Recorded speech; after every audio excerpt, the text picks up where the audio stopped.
equity strategist with Bell Direct. It's great to come back from holidays in such a bullish week for the Australian share market.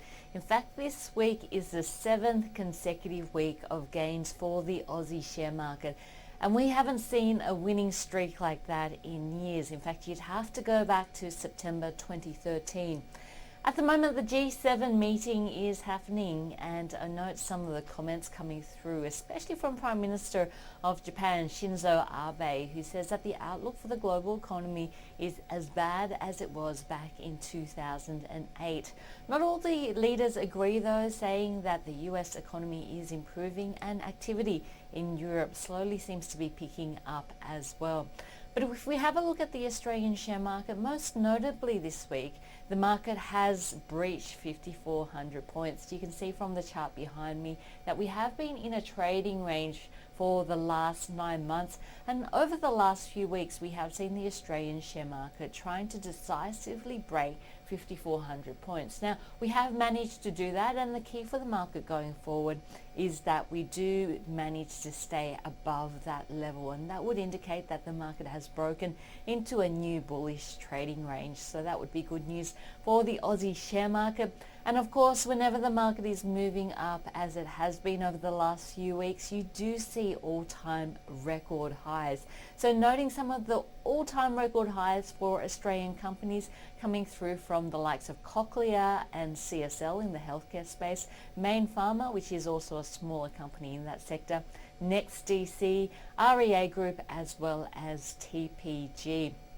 Now, these companies all hitting the highest levels that we've ever seen in the past week. Also on the Australian share market, something interesting is happening on Monday, and that is Wilson Asset Management, the WAM Leaders Fund, will be launching on Monday. $398 million is how much they've raised, and you would think that they'd be looking to allocate that capital mostly to the share market over the coming months. So that could support some of the stocks out there in the ASX 200. I note that Chris Stott, the Chief Investment Officer of Wilson Asset Management, has already chosen 27 stocks that he's interested in buying in the ASX 200. So keep an eye out for that, hopefully helping to support the market. But on the flip side, also we're coming into the month of June, and this traditionally has been a month which is dominated by tax loss selling. Unfortunately, fund managers do provide a snapshot of their holdings as of the 30th of June, and not many fund managers want to be holding stocks with negative connotations. So if we have a look at some of those companies in the ASX 200 which have underperformed over the financial year to date, the top three are LNG, which is down 87%, and over the past month has lost 5%. Mesoblast, which is down 50%, and over the past month has lost 17%, and Spotless Group, which is down 29%, and over the past month has lost 17%. So while the last month has been quite a bullish one for the market, it has not been for these three stocks, and it looks like that weakness could continue into June, so keep an eye out for that. Also on the Australian market this week, the Australian 10-year government bonds reaching an all-time record low in terms of yields. Well, what does this mean for stocks? It has implications especially for the insurance space. If we have a look at QB Insurance in particular, it makes up 65% of its earnings from investment income.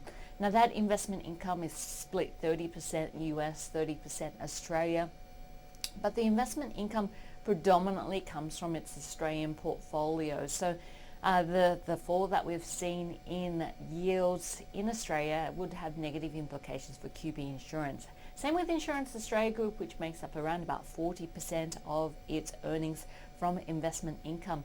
However, groups like Suncorp, Metway, as well as AMP see a positive impact from the repricing of life insurance.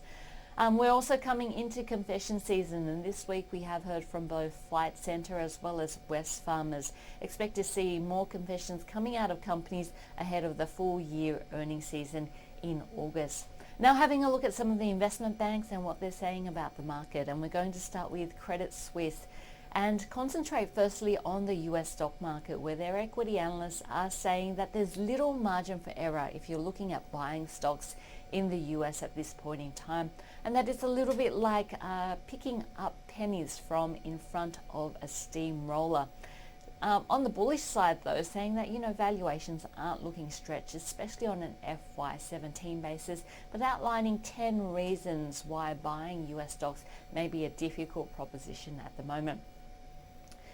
In terms of Australia though, just looking at M&A activity, especially that coming through from China, and I guess one of the key things about Chinese M&A activity is that it does seem to be picking up, and it makes sense from a Chinese point of view. If you think that the Chinese currency will continue to weaken off, then investing offshore may be a good plan. So just watching some of that Chinese M&A coming through and some of those likely targets, which I have just up behind me.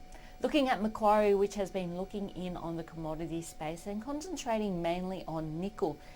The Macquarie commodity analyst saying that the physical market seems well supported, but this hasn't translated to strength in prices on the London's metals exchange. Expecting that over the next 18 months that nickel prices will run higher. Finally, finishing off with lithium, and Bell Potter putting out a report to institutional investors with some speculative stocks out there, and lithium certainly has been an area that has run strongly. Looking at some of those stocks in the lithium space, Artura Mining with a stock code of AJM is up 1,945% over the past year. That means $10,000 in the stock a year ago would now be worth around about $205,000. But it's not just Artura Mining that's been running hard. Most of the lithium stocks have been running hard. If we have a look at PLS, Pilbara, that's up 1,140%. General Mining, GMM, is up 995% over the past year, and Galaxy is up 890%. So lithium definitely does seem to be powering along. And that's it from me this week. Remember, just keep in mind that we will see the WAM Leaders Fund launching on Monday, so that could help support certain stocks on the market. Also, we're going into the June tax loss selling season, so just keep an eye out for those impacts as well. And we want the market to stay above 5,400 points to confirm that we are breaking into a new bullish trading range for the Aussie share market. I'm Julia Lee, an equity strategist from Bell Direct. Hope to see you next week.